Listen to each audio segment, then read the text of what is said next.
Bom, vamos agora falar do Flamengo, hora de virar a página aqui no Bate Pronto, vai deixando o seu like no canal do YouTube Jovem Pan Esportes, vamos falar do Flamengo. Hoje saiu a coluna do Mauro César Pereira no UOL com informação importante envolvendo o Marcos Braz. Vou até passar a palavra aqui para o Mauro César falar sobre esse assunto, se o Marcos Braz permanece ou não na vice-presidência de futebol do Flamengo. Mauro César, é um assunto que interessa bastante, né, ao torcedor, né, a questão política aí desse Flamengo, que ao mesmo tempo se vê no mercado. A gente também vai falar desse tema envolvendo aí o Claudinho e outros jogadores que estão na mira do Flamengo nessa janela do meio do ano, mas começando pelo Marcos Braz. Mauro César, a sua informação aqui no Bate Pronto. O Braz, ele tomou a decisão de não continuar no Flamengo no ano que vem. Aí alguém vai dizer, mas aí vai ter eleição. Sim, claro, na eventualidade do candidato da situação vencer, o candidato apoiado pelo Landim, que é o Rodrigo Dunst de Abranches. E ele decidiu que não vai continuar, ele vai deixar o cargo no final do ano. E claro que se o vitorioso for o BAP, que é outro candidato que fez parte também da gestão, presidindo, por exemplo, o Conselho de Administração do Flamengo, aí o Braz nem passa perto, porque os dois são adversários. Isso não é novidade para ninguém. Mas na eventualidade do Rodrigo Dunst vencer, ele garante que não vai continuar, que ele vai sair, que ele vai seguir o caminho dele fazendo outras coisas, pode até atuar no Flamengo, mas não como vice de futebol. Então, ao final do ano, tudo indica que ele não vai ser mais o vice de futebol do Flamengo. Era uma possibilidade, né? Quando o Landim ganhou a eleição, ele foi colocado na vice-presidência de futebol e depois foi reeleito o Landim e manteve o Marcos Braz e segurou o Marcos Braz durante vários momentos críticos, inclusive, como todo mundo sabe.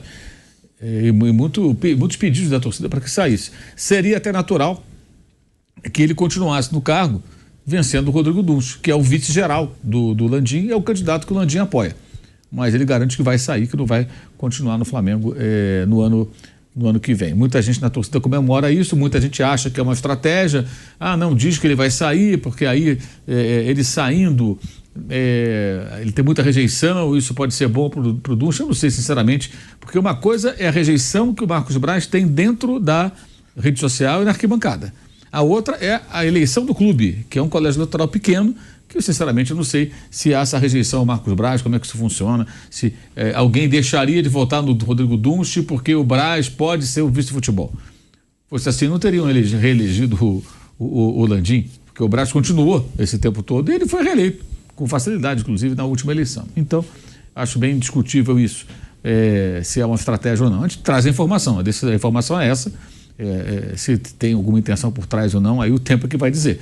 A função do jornalista é trazer informação. A informação que eu apurei ontem é essa e confirmei depois com o próprio Marcos Braz. Apurei de uma fonte que nem é ligada à situação, à chapa de situação, e depois confirmei com ele que de fato ele não vai seguir no Flamengo no ano que vem. Resta saber qual é o plano do Dunst, se ele vencer, né?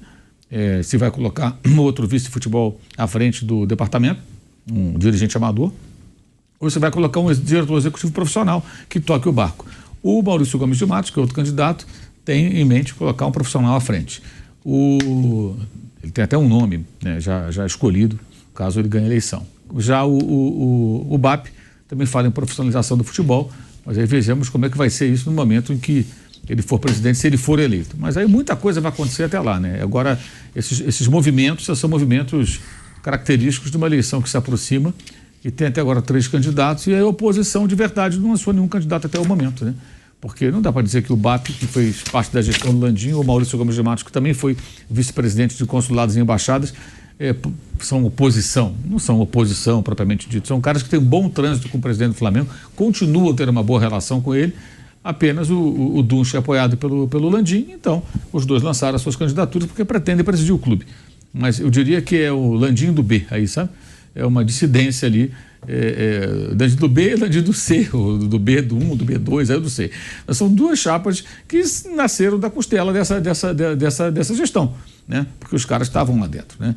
Pensam diferente, têm outras ideias, algumas pessoas que têm relevância ali no cenário do clube saindo, inclusive, para apoiar o BAP, caso, por exemplo, do Rodrigo Tostes, do Cláudio Prakovic, que foram caras que foram vice-presidentes de finanças, né? O Tostes agora era o vice-presidente, acabou de sair, e outros também que são, assim, no mínimo controversos, como o Guilherme Kroll, um cara que ninguém nunca entendeu porque o Landim colocou na vice-presidência de esportes amadores, um personagem controverso ao extremo, que tem vídeo dele lá do passado, ele falando que discordando da reformulação que foi feita no Flamengo, elogiando Patrícia Amorim, enfim, personagem no mínimo curioso, né? E ontem declarou na rede social que apoia o BAP. Eu só faço o BAP que seria correndo um apoio desse, né? Porque um apoio desse parece um projeto para você perder. O que esse cara acrescenta, aliás? Esse cara é um personagem muito curioso, tem uma carteirinha de sócio emérito do Botafogo dele, que circula nas redes sociais a foto. E outras situações de que ele é apontado como botafoguense. Mas, enfim, tá lá. É política de clube, né? E isso vai se arrastar até o final do ano. E o que eu acho pior nisso tudo é a inexistência de uma chapa de oposição. Acho que para a democracia no clube era importante ter uma chapa de oposição, alguém que se lançasse candidato e concorresse contra esses 3 candidatos que são, de alguma forma, ligados à situação. Um é o candidato oficial da situação, o Rodrigo Durso, e os outros 2 participaram da gestão. E são pessoas que não é que brigaram com o Landim, não brigaram com o Landim. Os 2 conversam com o Landim, têm um bom trânsito com o presidente do Flamengo. Então, acho isso ruim. Dá uma sensação de que, assim, é um grupo muito mesclado, digamos assim, muito abrangente, mas é o mesmo grupo no poder. Eu acho isso ruim. Eu acho bom quando tem oposição, mesmo que perca, mas vai lá, lança candidatura, enfrenta, debate, né? E, enfim. Mas é isso. O Marcos Braz, ano que vem, então, não continua na vice-presidência de futebol. Para aqueles torcedores que pediam pela saída dele, faltam poucos meses.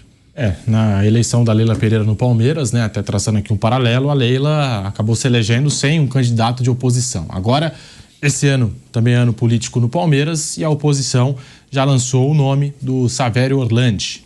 Então, esse ano também vai ter oposição a Leila Pereira na política do Palmeiras. Mas o assunto aqui é o Flamengo. Vai lá, São Paulo também era o Casares contra o Natel. O Natel era vice do Leco e o Casares era do mesmo grupo também, né? Foi também uma dissidência, né? Às vezes acontece quando um grupo tem um domínio muito grande. O próprio Corinthians, o Augusto Melo, chegou a fazer parte do Renovação. Diretor de base? Depois saiu, né? Então, quando um grupo fica muito tempo, né, acaba virando, aí tem dissidências dentro do próprio grupo político. E aí, quando, né, o São Paulo tinha um Juvenal muito dominante, e aí depois o Juvenal já morreu e surgem outras forças, mas dentro do mesmo grupo que tinha o Juvenal ali como um grande comandante, um grande líder. Vou perguntar para o Mauro, o que seria oposição no Flamengo hoje? Que seria o quê? Patrícia Amorim, assim, essas pessoas? Não. Seria o pessoal do Bandeira de Melo. Assim. O pessoal da gestão do Bandeira de Melo, mas até agora não encontraram o nome. Havia uma forte corrente para que o candidato da oposição fosse o Flávio Willemann, que é um advogado, ele é o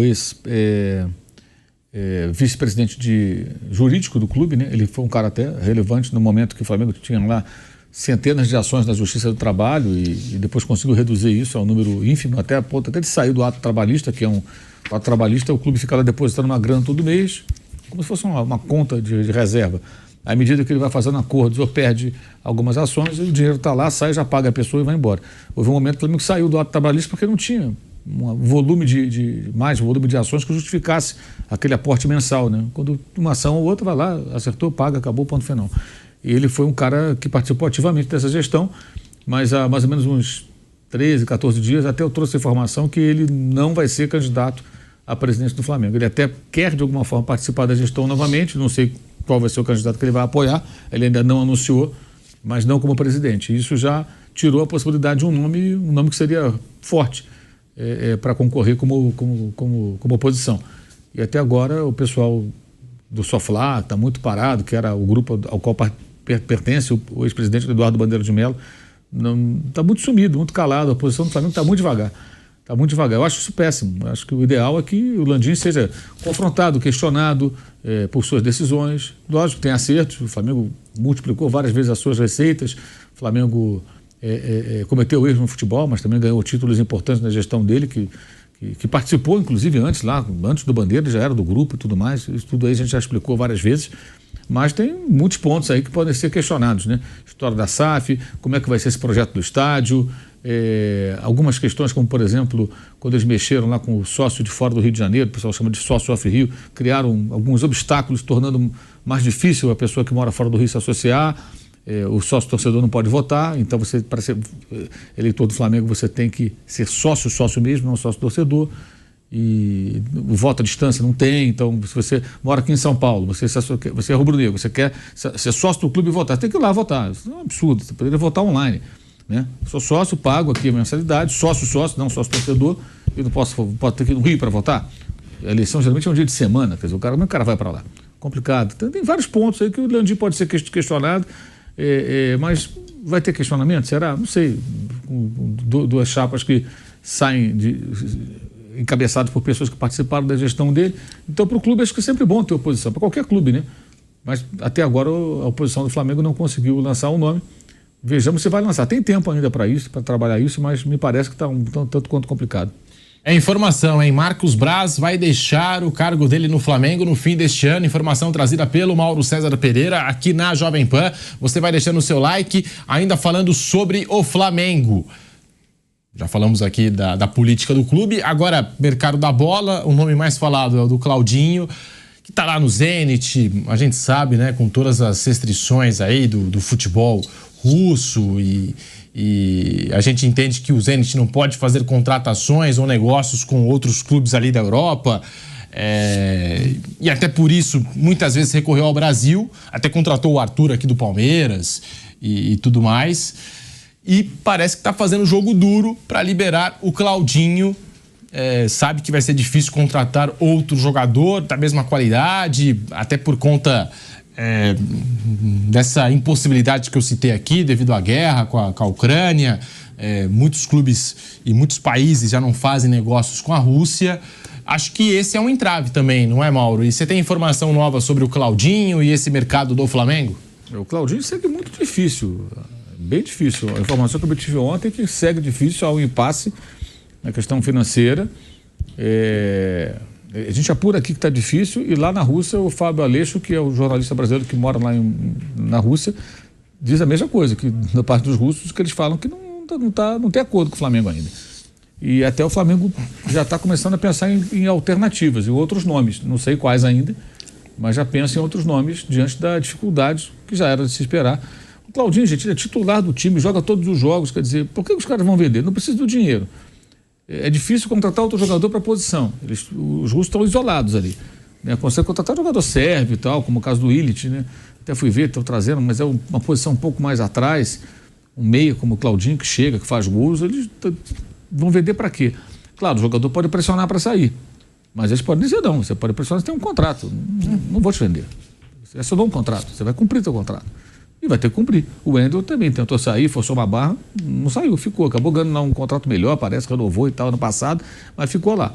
Agora está sendo até especulada a sua saída. Mas está difícil. O Marcos Antônio da Lazio parece que está menos complicado. O Flamengo entende o seguinte, o pensamento do Flamengo é assim, vamos ao mercado, mas a gente antecipou essa janela. Eu acho que em parte faz sentido. Eles contrataram no começo do ano o De La Cruz pagando multa, o Vinha e o Léo Ortiz. O Léo Ortiz nem jogou de volante agora, nem foi aproveitado direito. O Vinha mal jogou. Jogou algumas partidas, foi para a Copa América, agora voltou. Quando era para ele ganhar a posição, que o Ayrton Lucas vinha mal, ele foi para a Copa América. O De La Cruz não, chegou, já tomou conta da posição. Mas são 3 reforços de jogadores de peso. Foram um investimento de mais de 30 milhões de euros, esses 3. Então, de fato, teve uma janela forte. Geralmente, essa janela não acontece no começo do ano. É difícil trazer jogadores de fora na janela de janeiro, né? Essa agora é mais viável, que a janela maior, termina a temporada, a coisa acontece de uma outra forma. Mas eu concordo em parte, mas acho também que eles deveriam buscar um lateral direito. E não vão atrás, estão atrás de um volante e de um meio atacante. O meio atacante seria uma alternativa para você poder ter não vai ser o titular absoluto. Se o Claudinho for contratado, ele vai o quê? Vai ser o cara que vai disputar com a Arrascaeta, eventualmente vai jogar junto, mas em tese seria isso, né? Mas tá difícil essa contratação. Embora também ainda tenha aí um tempo grande de janela, né, para negociações, mas até agora o Claudinho está bem difícil, como já era de se imaginar. O jogador tem argumentos, acho que bem razoáveis para querer sair, entre eles esse isolamento do futebol russo. Ele não joga a Liga dos Campeões, jogaria, não fosse a invasão da Rússia e a guerra contra a Ucrânia, né? Mas, por outro lado, ele tem um contrato em vigor. E a gente sabe que geralmente os clubes da Rússia, da própria Ucrânia, quando era o Shakhtar, levava vários brasileiros, sempre jogaram duro, nunca teve esse negócio, quero ir embora, não, você vai cumprir aqui, e cumpre, os caras ficam. Se o russo não quiser, o cara não sai. É muito difícil. Não sei se o Vampeta concorda comigo, mas geralmente é assim. Os caras que têm dinheiro no leste da Europa, os caras não saem. Tem dinheiro ali sobrando. Por isso que paga mais. Às vezes os times russos pagam mais até que jogadores que jogam na Premier League, na Campeonato Italiano, Campeonato Espanhol. Por isso. E tem questão também de tributação, que varia de país para país, né? Essa coisa também. Na Turquia, por exemplo, o negócio não é tão rigoroso como, por exemplo, na Alemanha, na Inglaterra. Né, que tem lá aquela taxação que vem cortando lá, o leão cheio de fome. O mundo árabe, então, uma treta. Então, aí os caras... Eu já escutei histórias de jogadores em alguns países que o jogador brigar... Um ex-jogador me contou essa história, não vou dizer qual país, mas o jogador brigou lá com o dirigente, não foi no mundo árabe, não. O jogador brigou lá com o dirigente, teve lá uma confusão, aí foram pagar, mandaram o quê? O cara mandou pagar em dinheiro. Aí chegaram os funcionários com sacos de dinheiro, tudo em notinha trocada, no vestiário. Toma, seu pagamento. O cara saiu com saco de dinheiro. Tem recibo, teve porcaria nenhuma. O cara pegou e foi embora. Tá pago aí, vai embora. Quer dizer, cara, então assim, em alguns países você tem... Eu me lembro de história de jogadores que tiveram para ir, por exemplo, para a Inglaterra, no passado, era começo da Premier League, e não foram quando constataram que a tributação era muito alta. A Alemanha também aconteceu isso. Um exemplo agora do Fabrício Bruno. Também. Pode ter pesado. Também. Pode ter pesado. Lógico, o cara faz a conta e tal. Né? Se bem que ali também, eu acho que assim, aí você negocia isso, né? Peraí, vamos melhorar isso aqui e tal. Não vou, pô. Vai virar reserva do Flamengo daqui a pouco. Até de mercado aqui, uma informação da Nadia Mawad, jornalista, né, da Globo, o goleiro Bento está indo para o Al Nassr da Arábia Saudita. Nossa, goleiro da seleção, do Atlético Paranaense, né? O Al Nassr queria o Ederson, do City, o City tá tentando segurar o Ederson, acho que ofereceu até o dobro do salário, foi o que saiu aí na imprensa inglesa, então eles vão levar o Bento, segundo a Nádia, 18 milhões de euros a negociação, e para o jogador uma grana absurda também. Ela até falou que na notícia que ela publicou, que o Bento consultou a comissão técnica da seleção, eles falaram que não tem problema, então ele está indo para o Al Nassr, time do Cristiano Ronaldo. Esse é um goleiro que eu não sei como outros clubes do Brasil não procuraram antes. Estou tentando lembrar algum, assim... Pode ser até que alguém procurou, a gente não sabe. Não, mas aí para outros clubes do Brasil, até o Brasil vai facilitar o quê? Aí é só para fora mesmo. Pela idade dele, que é muito jovem, né? A Inter de Milão queria, né? Aí contratou um goleiro do Genoa, o Atlético dificultou e levaram um goleiro do Genoa, e agora o Al Nassr está levando por 18 milhões de euros. O Benfica também, um certo momento ali ficou interessado no Bento, acabou acontecendo, e agora está indo para o futebol saudita. Até surpreendente, né? Mas você vê, né? Sauditas estão ligados aí ainda e se aparecer uma brecha aqui no futebol brasileiro, eles levam. Mas primeiro foram buscar na Europa. Sim. A informação do Bruno, né, trazida aí pela Nadia Mawad, é essa, que eles tentaram buscar o goleiro do City, não deu. E aí buscaram aqui no Brasil, que é um goleiro também de seleção brasileira, evidentemente. 18 milhões de euros, né, Bruno? Aí o outro sai por 4 milhões de euros do Corinthians. O Carlos Miguel. É muito desproporcional. E aí tem a ver com a organização dos clubes. O Atlético é um clube muito mais organizado que o Corinthians, né? É difícil, é mais difícil você tirar um jogador do Atlético Paranaense do que do Corinthians, né? Um jogador que o Atlético não quer negociar. Você vai ter que pagar muito mais caro do que de tirar o Roger Guedes mesmo. Saiu do dia pra noite aí, no meio de uma semifinal de Copa do Brasil, fácil, era artilheiro do time. Aí Carlos Miguel virou titular absoluto, Cássio foi embora também, 4 milhões de euros, tchau. Então... Os clubes da Inglaterra estão atentos aqui também, né? Murilo, Danilo, até o Scarpa foi pra lá. Principalmente os clubes pequenos. Gabriel Sara foi pro Norwich. É difícil um jogador sair do Brasil, acontece, mas direto para um time lá do que chamam de Big Six. Eles estão indo pro Nottingham, estão indo pro Fulham, estão indo pro West Ham. Em português, Crystal Palace, Wolverhampton. O Fabrício Bruno, até a gente discutiu, né? Se ele vai pro West Ham, se destacando lá, ou ia conseguir um contrato melhor, já que esse foi um entrave, ou ele ia jogar num time desses, né? Que é isso, primeiro caminho, né? Um time que não é da primeira prateleira, para você se mostrar, e depois você entra no radar desses clubes. É claro que o Fabrício tem uma idade mais avançada que a do Murilo, por exemplo, que está até próximo do Chelsea, né? As informações aí do mercado depois dessa temporada com a camisa do Nottingham Forest.